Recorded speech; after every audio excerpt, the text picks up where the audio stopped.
The first whisper reached me in the form of a headline. Her name, my wife's, printed beside words like scandal and affair. I read it twice, slowly, my pulse steady. 7 years had passed since she slapped me in front of the crowd, her cap still on her head, my dignity scattered on the stage floor. I packed my life in a single night, vanished like a ghost, and came back as something no one recognized, the town's first billionaire. Success is a cruel disguise. People shake your hand, but they never forget the story of how you were humiliated. They wait for weakness. They search for cracks. But this headline, it wasn't about me. It was about her. She had fallen.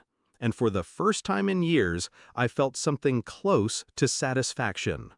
Rumors poured in quickly, too quickly.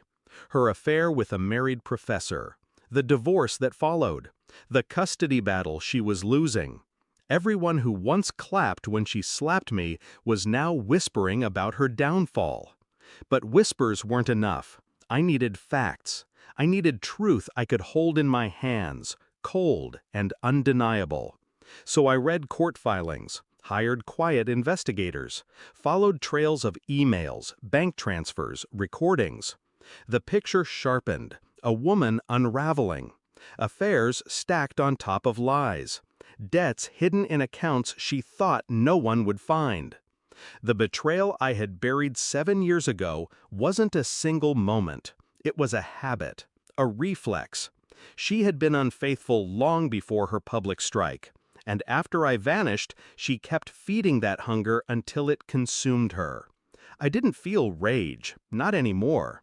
Rage is fire, and fire burns out. What I felt was colder, sharper, a blade honed over years of silence. I returned to the town quietly. No announcements, no grand entrances. Just a car that no one recognized and a face they tried to place but couldn't.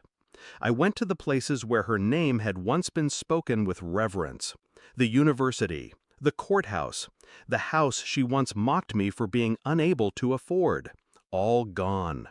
She lived in a cramped apartment now, curtains drawn, her car rusting in the lot. Her neighbors knew her only as the woman who argued loudly at night and smoked on the balcony at dawn. I watched her from a distance. The woman who once spat on my ambition now carried grocery bags heavy with discount labels. Still, I didn't confront her. Not yet. Confrontation is a weapon, and weapons should only be drawn at the right moment. Instead, I kept digging. Phone records, employment files, medical notes. Every detail carved into the portrait of a woman undone by her own choices. By the time I was finished, I held her entire ruin in my hands. I waited until she was in court, fighting for custody she was destined to lose. I sat in the back, silent, watching her search the room for familiar faces. Her eyes met mine. She froze. A flicker of recognition, confusion, fear. I didn't smile. I didn't nod. I simply set the folder down on the bench beside me. A folder thick with every document, every photo, every truth she had buried. When recess came, she approached me, trembling. "What do you want?" Her voice cracked. The same voice that once told me I'd never be anything. I leaned close, my words soft enough for only her. Nothing. I already have everything. I left the folder behind. Her hands shook as she opened it, each page breaking her a little more. I didn't testify. I didn't need to.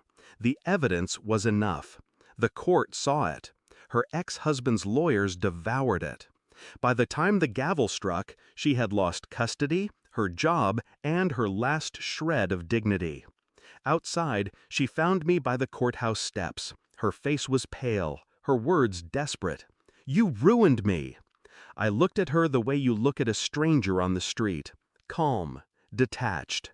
"No," I said, "you ruined yourself. I just showed them the truth." She collapsed onto the steps, sobbing into her hands.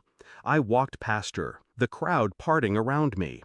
That night, I stood in the empty house I had bought on the hill, the one she once said I'd never afford.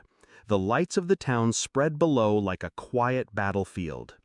I thought of the boy I used to be, humiliated, small, the man who packed his life in boxes and disappeared. He was dead. What stood in his place was colder, smarter, untouchable. I poured a glass of whiskey, sat by the window, and let the silence settle. Revenge isn't fire, it's ice, slow, patient, absolute. And in the end, it doesn't scream, it whispers. Final line, she thought she ended me with a slap, but all she did was carve the man who would end her story in silence. Thanks for watching. Don't forget to like, share, and comment. Subscribe now to Cheating Stories Insight World for more amazing stories.